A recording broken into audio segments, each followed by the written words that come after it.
Hello दोस्तों, कैसे हैं आप सब। आशा करते हैं अच्छे होंगे और मन लगाकर पढ़ाई कर रहे होंगे। आज की वीडियो परीक्षा में आए हुए क्वेश्चनों पर आधारित है। ये बहुत ही इम्पोर्टेंट क्वेश्चन है जो बार बार परीक्षा में पूछे गए हैं। अगर क्वेश्चन पसंद आए तो वीडियो को लाइक सब्सक्राइब जरूर करें। पहले क्वेश्चन की शुरुआत करते हैं। निम्नलिखित में से कौन भरत मुनि के रस सूत्र का एक उत्तरकार नहीं है। भट्ट लोलट हैं, शंकुक हैं, अभिनव गुप्त हैं, नहीं है तो क्षेमेंद्र नहीं है। रस संप्रदाय के प्रवर्तक किसे माना जाता है। रस संप्रदाय के प्रवर्तक भरत मुनि है। आचार्य भरत के रस सूत्र का उत्तर करते हुए अनुमितिवाद की स्थापना किसने की थी। तो आपको पता है कि अनुमितिवाद सिद्धांत किसने दिया था, आचार्य शंकुक ने। आलंबन तथा उद्दीपन के द्वारा आश्रय के हृदय में स्थायी भाव जागृत या उद्दीप्त होने पर क्या होता है। स्थायी भाव आता है, संचारी भाव आता है या विभाव आता है। तो अनुभाव आता है।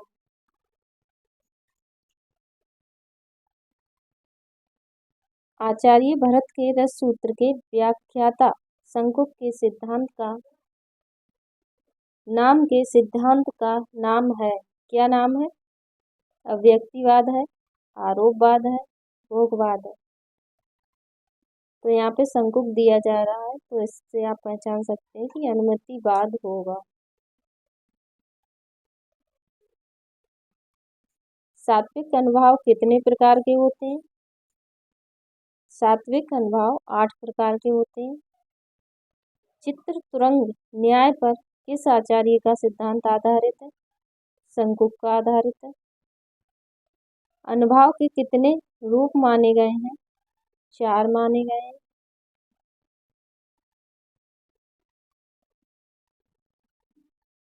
राम को रूप निहारत जानकी कंगन की नंग की परछाई में पंक्ति में कौन सा रस है। तो इसमें श्रृंगार रस है। किस रस को रसराज कहा जाता है। तो आपको पता है कि श्रृंगार रस को रसराज कहा जाता है। अवधी भाषा का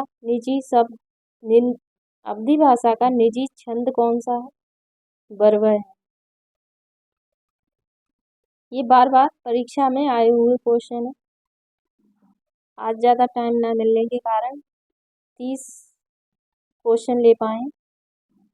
अगली वीडियो में आज ज़्यादा से ज़्यादा आपको क्वेश्चन करा देंगे।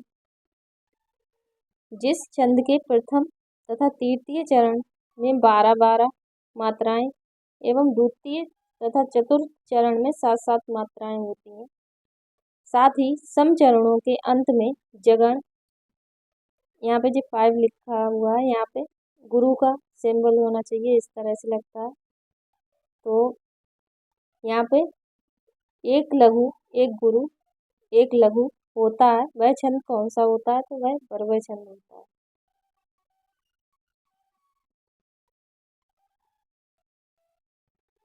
तिल तिल काट रही थी दृग जलधार, इस उद्धरण में प्रयुक्त छंद कौन सा है। तो इसमें भी बरवय। आप लोग इसे गिन भी सकते हैं। जो छोटी मात्रा नहीं गिनी जाती है, बड़ी मात्रा 2 में गिनी जाती है, जैसे 1 2 3 4 और यहाँ पे बड़े आ की मात्रा लगी हुई है, तो इसे हम 2 गिनेंगे। 4 2 6 7 8। यहाँ पे हाफ पे बड़ी की मात्रा लगी हुई है, इसे भी 2 गिनेंगे। 8 2 10 और ये था पे 2 मात्राएं लगी हैं, तो इसे 2 में गिनेंगे।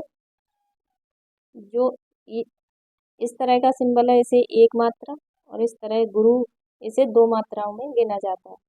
तो था पे ई की मात्रा है, तो इसलिए 2 मात्राएं गिनेंगे। तो पहली लाइन में 12 मात्राएं हो गई और दूसरी में 7 होंगी। आप लोग गिन सकते हैं। आधे अक्षर को 2 मात्राएं गिनेंगे, 1 2 3 4 5 6 और ये 7।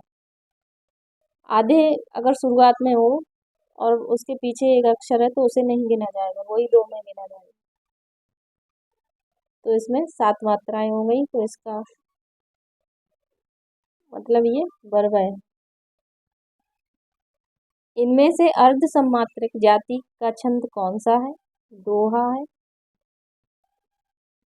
सुन केवट के बैन प्रेम लपेटे अटपटे विह से करुणा ऐन चितई जानकी लखन तन में कौन सा छंद है?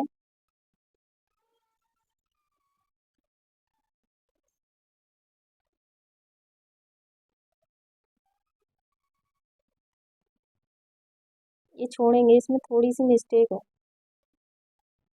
आगे बढ़ते हैं। सोठा के प्रथम चरण में कितनी मात्राएं होती हैं? 11 होती हैं। और इसी का उल्टा दोहा, दोहा के प्रथम चरण में 13 मात्राएं होती हैं।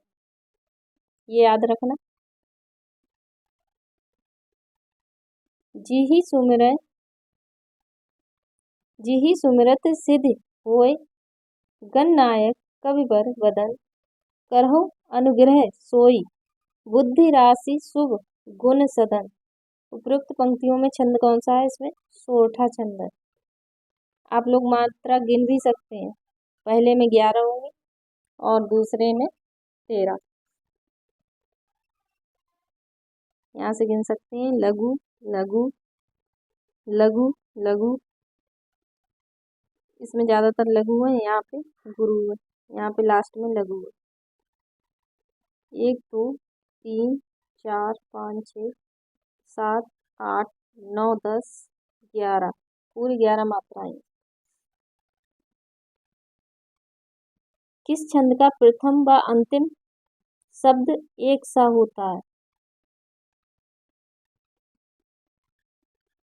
कुंडलिया का।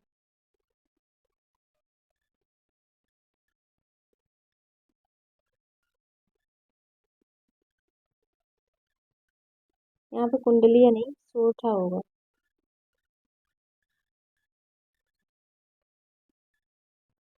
मात्रा क्रम की दृष्टि से दोहा के ठीक विपरीत पढ़ने वाले छंद का नाम क्या है? सोठा। कुंडलीय छंद में कितने चरण होते हैं? 6 चरण होते हैं। निम्नलिखित में से कौन सा हिंदी साहित्य का काल विभाजन नहीं है? संयुक्त काल नहीं है, आधुनिक काल, रीतिकाल, भक्ति काल, ये तीनों हिंदी साहित्य काल विभाजन है। अगर नहीं है तो संयुक्त काल नहीं है।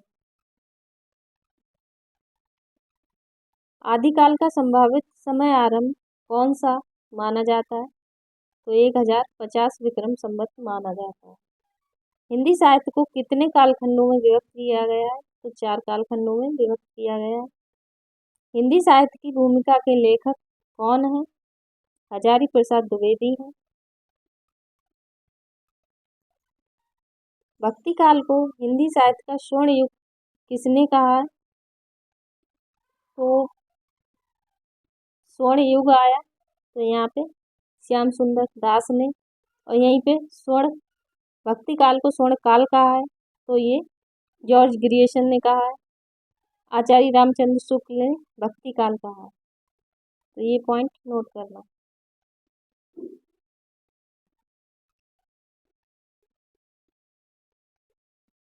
पूर्व मध्यकाल का समय कौन सा माना जाता है? 1375 से 1700 विक्रम संवत।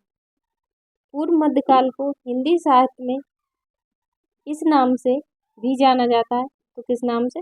पूर्व मध्यकाल कौन सा है? भक्ति काल। हिंदी साहित्य के इतिहास में काल विभाजन का सर्वप्रथम प्रयास किसने किया था? तो जॉर्ज ग्रियर्सन ने किया था।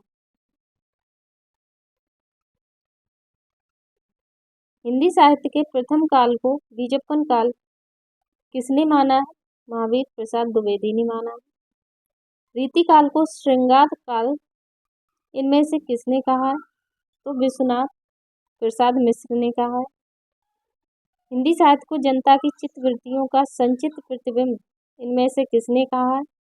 आचार्य रामचंद्र शुक्ल ने कहा है। भक्ति आंदोलन में इनमें से किस विद्वान ने इस्लामी आक्रमण की प्रतिक्रिया माना है? तो ये भी रामचंद्र शुक्ल ने माना है। हिंदी साहित्य इतिहास का प्रथम लेखक किसे माना जाता है? गारसादा तासी को माना जाता है। किशोरी लाल गुप्त पुस्तक हिंदी साहित्य का प्रथम इतिहास इनमें से किस पुस्तक का अनुवाद किया था? The modern vernacular literature of Hindustan का अनुवाद किया था किसने किया था? किशोरी लाल गुप्त ने। इस्तवार द ला लिटरेचर एंड द हिंदुस्तानी का अनुवाद किसने किया था? लक्ष्मी सागर वार्ष्णेय ने किया था।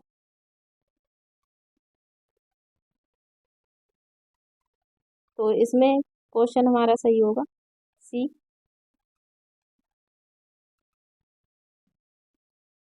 The modern vernacular literature of Hindustan. Hindi साहित्य का आलोचनात्मक इतिहास किसने लिखा है? तो रामकुमार वर्मा ने लिखा है। आज के क्वेश्चन बहुत ही सिलेक्टेड क्वेश्चन हैं जो परीक्षा में बार बार पूछे जाते हैं, वो क्वेश्चन लिए हैं। अगली वीडियो क्वेश्चनों पर आधारित होगी जिसमें ज़्यादा क्वेश्चन लिए जाएंगे। क्वेश्चन पसंद आए तो लाइक सब्सक्राइब जरूर करना। Thank you.